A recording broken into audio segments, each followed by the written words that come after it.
Telangana assembly ప్రాంగణంలో మండలి భవనం పునర్నిర్మాణ పనులు ప్రారంభిస్తున్నారు. లైవ్ చూద్దాం.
ప్రస్తుతం తెలంగాణ అసెంబ్లీ ప్రాంగణంలో మండలి భవనం పునర్నిర్మాణ పనులు ప్రారంభమవుతున్నట్లు కూడా మనం ప్రస్తుతం లైవ్ లో చూస్తున్నాం. నేడే కొత్త శాసన మండలి హాల్ ప్రారంభం కాబోతుంది.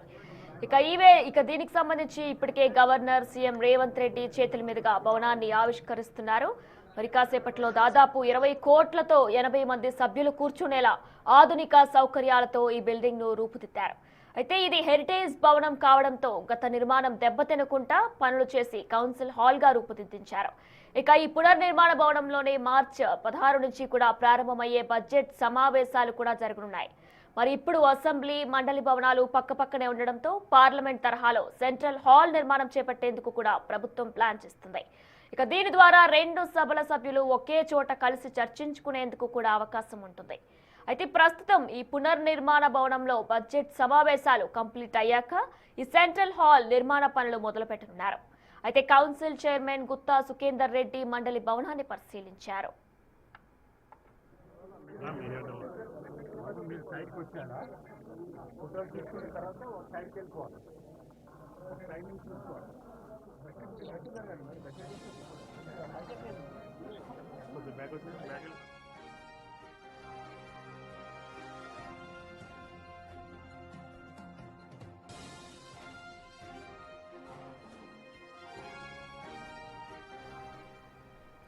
ప్రస్తుతం మనం లైవ్ లో చూస్తున్నాం. తెలంగాణ అసెంబ్లీ ప్రాంగణంలో మండలి భవనం పునర్నిర్మాణ పనులు ప్రారంభం కాబోతున్నాయి. అయితే దీనికి మొత్తం పూర్తయ్యా. అయితే నేడే కొత్త శాసన మండలి హాల్ ప్రారంభం కాబోతుంది. గవర్నర్ సీఎం రేవంత్ రెడ్డి కూడా అక్కడికి చేరుకున్నారు. వారి చేతుల మీదుగా భవనాన్ని ఆవిష్కరించబోతున్నారు. దాదాపు 20 కోట్లతో కూడా 80 మంది సభ్యులు కూర్చునేలా ఆధునిక సౌకర్యాలతో ఈ బిల్డింగ్ ను రూపుదిద్దించారు. ప్రస్తుతం సీఎం రిబ్బన్ కట్ కూడా చేశారు. మనం లైవ్ లో చూస్తున్నాం. అయితే ఇది హెరిటేజ్ భవన్ కావడంతో గత నిర్మాణం దెబ్బతినకుండా పనులు చేసి కౌన్సిల్ హాల్ గా కూడా రూపుదిద్దారు. ఈ పునర్నిర్మాణ భవనంలోనే ఇక మార్చి 16 నుంచి కూడా ప్రారంభమయ్యే బడ్జెట్ సమావేశాలు కూడా జరగనున్నాయి. ప్రజెంట్ సీఎం అందరూ కూడా లోపలికి వెళ్లే దృశ్యాన్ని మనం బిగ్ టీవీ లైవ్ లో స్క్రీన్ మీద చూస్తున్నాం. ఇక ఇప్పుడు అసెంబ్లీ మండలి భవనాలు కూడా పక్కనే ఉంటాయి. ఇటు పార్లమెంట్ తరహాలోనే సెంట్రల్ హాల్ నిర్మాణం చేపట్టేందుకు కూడా గవర్నమెంట్ ప్లాన్ చేస్తుంది.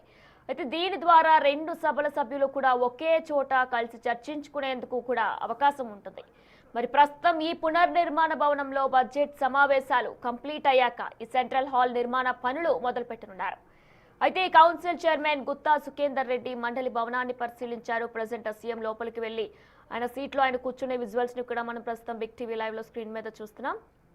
అసెంబ్లీ ప్రాంగణంలో మండలి భవనం పునర్నిర్మాణ పనులన్నీ కూడా పూర్తి కావడంతో కొత్త శాసన మండలి హాల్ ప్రారంభించారు సీఎం రేవంత్ రెడ్డి. ఇటు గవర్నర్ సీఎం రేవంత్ రెడ్డి చేతుల మీదుగా భవనాన్ని ఆవిష్కరించింది కూడా మనం చూసాం. అయితే ఆయన వాళ్ళంతా కూడా మినిస్టర్స్ ఇటు పొన్నం ప్రభాకర్ వీరంతా కూడా లోపలికి వెళ్లి వారంతా కూడా కూర్చోవడం కూడా మనం స్క్రీన్ మీద చూస్తున్నాం. అయితే ఈ భవనం దాదాపు 20 కోట్లతో 80 మంది సభ్యులు కూర్చునేలా ఆధునిక టెక్నాలజీతో ఈ బిల్డింగ్ ను రూపుదిద్దించారు. ఇక ఇది హెరిటేజ్ భవనం కావడంతోనే గత నిర్మాణం దెబ్బతినకుండా ఉండేలా పనులు చేసి కౌన్సిల్ హాల్ గా రూపుదిద్దారు.